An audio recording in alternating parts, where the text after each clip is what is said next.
اعوذ باللہ من الشیطان الرجیم بسم اللہ الرحمن الرحیم۔ محترم ناظرین، السلام علیکم ورحمۃ اللہ وبرکاتہ۔ امید ہے کہ آپ بخیر و عافیت ہوں گے۔ اللہ تبارک و تعالیٰ آپ کو اپنے حفظ و امان میں رکھے۔ معمول کے مطابق آج بھی ہم آپ کی خدمت میں ایک بہترین وظیفہ لے کر حاضر خدمت ہیں۔ آج کا یہ وظیفہ ہماری معمول کی زندگی کے اندر پیش آنے والے واقعات، حادثات سے نجات اور اپنے آپ کو سکون پہنچانے والا وظیفہ ہے۔ یہ وظیفہ پڑھ کر جہاں آپ بہت سی مشکلات، پریشانیوں اور مصائب سے اپنے آپ کو بچا سکتے ہیں، وہاں آپ کے آنے والے وقت کو اچھا گزارنے میں یہ وظیفہ ممید و معاون ثابت ہو سکتا ہے۔ یہ وظیفہ جمعرات والے دن چلتے پھرتے صرف 3 مرتبہ سورہ اخلاص کے پڑھنے کا وظیفہ ہے۔ سورہ اخلاص کو جمعرات والے دن صرف 3 مرتبہ پڑھیے اور اپنے مرادوں کو پائیے۔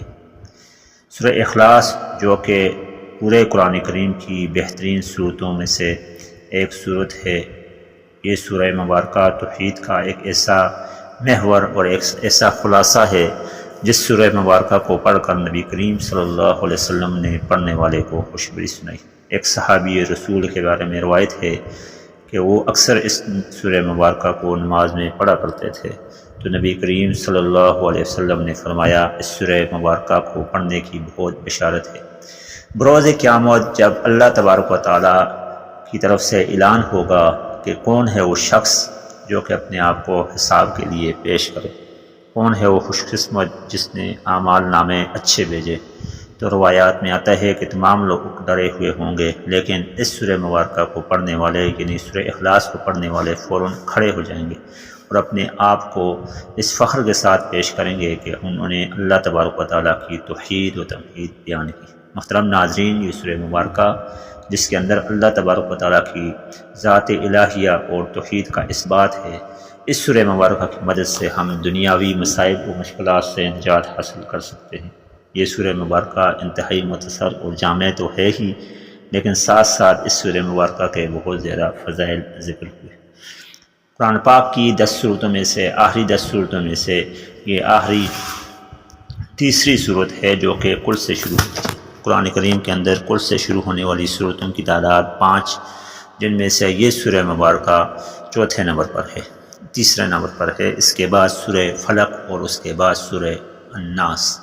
محترم ناظرین، اس سورہ مبارکہ کے اندر ہم اللہ تبارک و تعالیٰ سے فرماتے ہیں، اللہ تبارک و تعالیٰ کی ذات الہیہ سے ہم توحید کا اقرار کرتے ہیں، اور اللہ تبارک و تعالیٰ نے نبی کریم صلی اللہ علیہ وسلم پر یہ آیات نازل فرما کے کہا، قل هو اللہ احد، کہو اللہ ایک ہے، اللہ الصمد، اللہ بے نیاز ہے، لم یلد ولم یولد، نہ اس نے کسی کو جنا نہ وہ کسی سے جنا گیا، ولم یکن لہ کفوا احد، اور کوئی اس کا ہمسر نہیں۔ محترم ناظرین، یہ سورہ مبارکہ جمعرات والے دن چلتے پھرتے آپ اس سورہ مبارکہ کو بھی پڑھ سکتے ہیں۔ وظیفے کا طریقہ کار یہ ہے کہ آپ ہو سکے تو وضو کریں، وضو کرنے کے بعد آپ کسی اکیلی جگہ میں بیٹھ جائیں جہاں پر شور شرابہ نہ ہو، آپ کی توجہ تقسیم نہ ہوتی ہو۔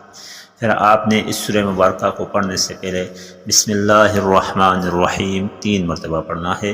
اس کے بعد آپ نے درود ابراہیمی یا کوئی بھی درود مبارکہ وہ آپ نے پڑھنی ہے 3 مرتبہ۔